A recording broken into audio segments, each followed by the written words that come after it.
Hello à toutes et à tous, j'espère que vous allez bien.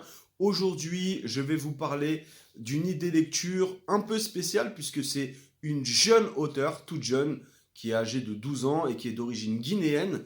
Elle s'appelle Mariam Mbo. Elle a sorti en fait un recueil de contes qui s'appelle Les Contes de Mbo chez l'Harmattan Guinée. Et ce recueil de contes, moi j'ai vu en fait la promotion sur les réseaux sociaux, sur Instagram.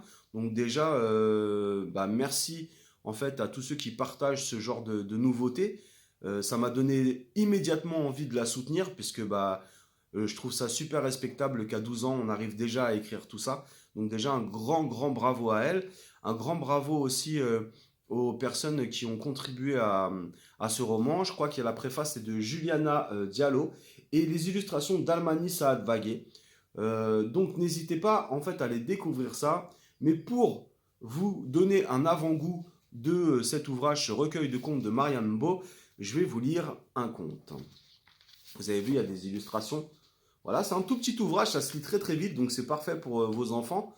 C'est parfait pour les enfants et franchement, il y a des petites histoires qui sont super sympas et avec toujours un message bienveillant à la fin.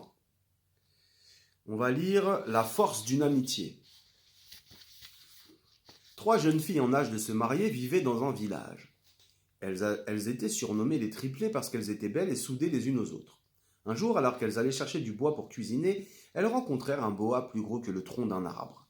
Le serpent leur intima de lui sacrifier l'une d'entre elles, sinon il tuerait tous les habitants du village. Elles rentrèrent au village pour raconter aux autres ce qui s'était passé dans la brousse. Le roi décida alors d'organiser un concours pour désigner celle qui serait sacrifiée. Mais Sadio, la plus gentille et la plus noble, proposa à Sayon et Saïda de s'enfuir et de quitter le village pour ne plus jamais y revenir. Tous les habitants du village tombèrent alors malades d'une maladie incurable. En chemin, les fillettes en fuite passèrent devant un marigot.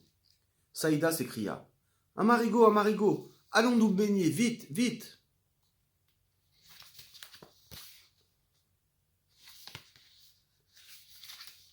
Mais Sayon la mit en garde.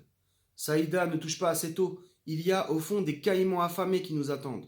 Descendons ensemble. Les trois filles descendirent alors dans le marigot pour le traverser. Les caïmans essayèrent de les attraper, mais en vain, car la force qu'elles ressentaient au fond de leur cœur les protégeait toujours. Elles décidèrent finalement de rentrer au village, où la maladie continuait de terrasser leurs parents. Seul le serpent pouvait en être la cause.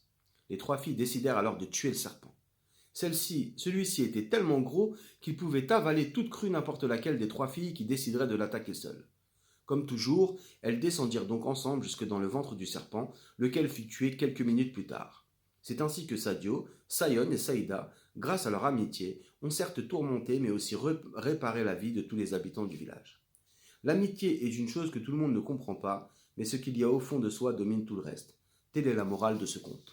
Voilà, c'est des contes qui sont, franchement, c'est pas mal écrit, c'est assez court. Donc si vous si vous avez des enfants qui commencent à lire, n'hésitez pas à leur donner. Voilà, c'est vraiment sympathique. Bon, je vous rappelle que l'auteur, elle a 12 ans, donc c'est des contes pour enfants écrits par une enfant.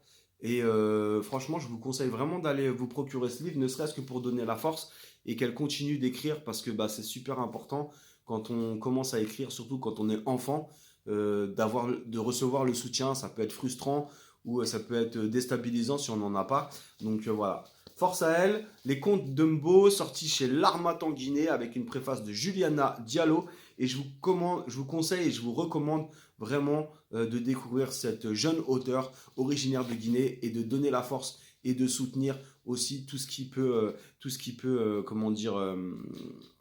permettre à la culture africaine et la culture en général de se développer, bien évidemment.